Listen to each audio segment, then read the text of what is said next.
and welcome back to this 11th video in my Managing Stress Q&A series. I'm going to get straight into it today. So this question for today is from Alison, who says, I'm able to manage my stress reasonably well until I become overwhelmed, and then my strategies seem to all fall away and I'm back in a place of anxiety. I know you've dealt with feeling overwhelmed before, but I guess I'm interested in any circuit breaker ideas that you can offer. So I have written a ton about feeling overwhelmed and its relationship with anxiety before. So if you, it sounds like Alison has read quite a lot of that, but if you haven't, if you Google like those overwhelmed Alice Boys Psychology Today or overwhelmed Alice Boys Harvard Business Review, you'll find a bunch of material on that. So I could talk about this for an hour, but I'll just give a few tips to Alison. So one I would say is that you can recognize that it's actually okay to be someone who is easily overwhelmed and someone that is prone to anxiety. So you can recognize that if you have that kind of that weakness, that vulnerability, that you also have strengths that allow you to work around that, and think about some of the strategies that you do use successfully and ask yourself what strengths that you're drawing on to do that, and try and use those strengths a little bit more. And then also maybe think about some strengths that you know you have that you don't really apply to this problem as much, but that you potentially could. So that's one way. And also just thinking about the fact that it's okay to feel overwhelmed. So, and it's okay to need to do some self-protection and some retreating for a while. So there's I watched a Brene Brown talk that I've watched a few times, and she was talking about how after her first TED talk went super viral, she ended up binge watching Downton Abbey for the day.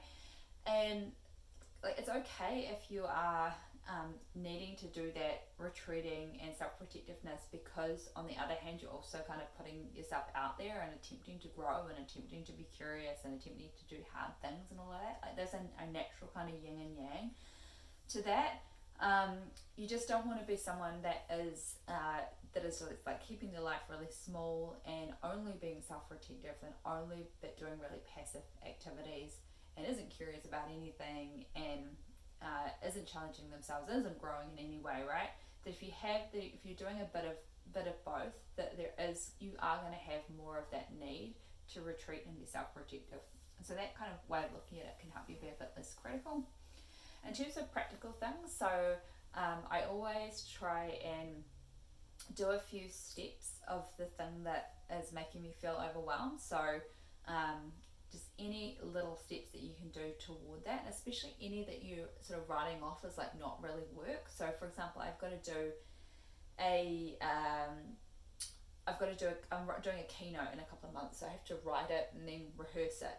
And one of the things I knew I wanted to do was to watch a bunch of other people's keynotes to get some ideas about sort of the storytelling and joke telling aspects of that, right? The entertainment aspects rather than just the content, because the content stuff I'm pretty confident with, but it's just more of the making it entertaining that is a skill that I've never haven't really spent any time working on before. I haven't really needed as much previously. So I started doing that, and I thought I should do that in the evenings, or it's kind of it's sort of work but not really work. And I ended up doing it in one of my right when I woke up, in one of my highly focused periods for the day, and doing that worked really well. So if there's anything that you're counting as sort of not work, put it into one of your highly focused periods of the day, and do any little steps that you only need an entry point to an activity, right? It doesn't have any steps that would be barriers to getting started. So for example, with these videos, one of the things I do is I will make space on my phone, so that I've got space for the new video. So usually I would do that right before I start making the video, but if I was for some reason nervous about it, then that would be the sort of little thing that I could get out of the way, so there was one less barrier to sort of getting started. Another thing I did the other day, I'd gotten a little bit spotty with how often I was making these, and I sort of realised that I wasn't, that that every day was going to be a bit, for every weekday was a bit too much of an ask, but was getting a bit more spotty than what I really wanted.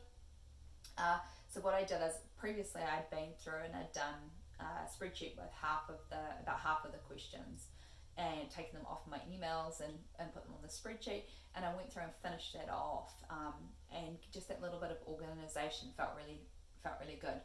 So those are all things that you can try. The other thing I really like is project to-do lists. So rather than, we all tend to be over optimistic about what we can get done in a day, when we make a daily to-do list, and what can happen there is like things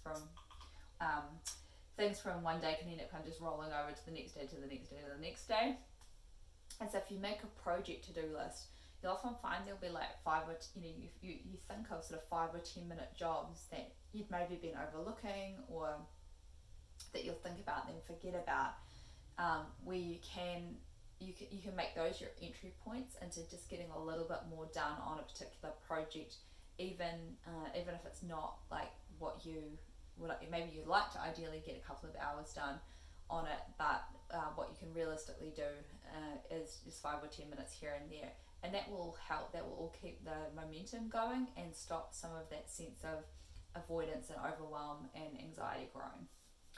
So hopefully something out of that bunch of tips was useful to you. And yeah, if anyone else wants tips on this subject, again, there's like heaps more I could say about it. So send in all your questions about feeling overwhelmed and how to handle it. But have a good day, everyone, and I will see you in the next video.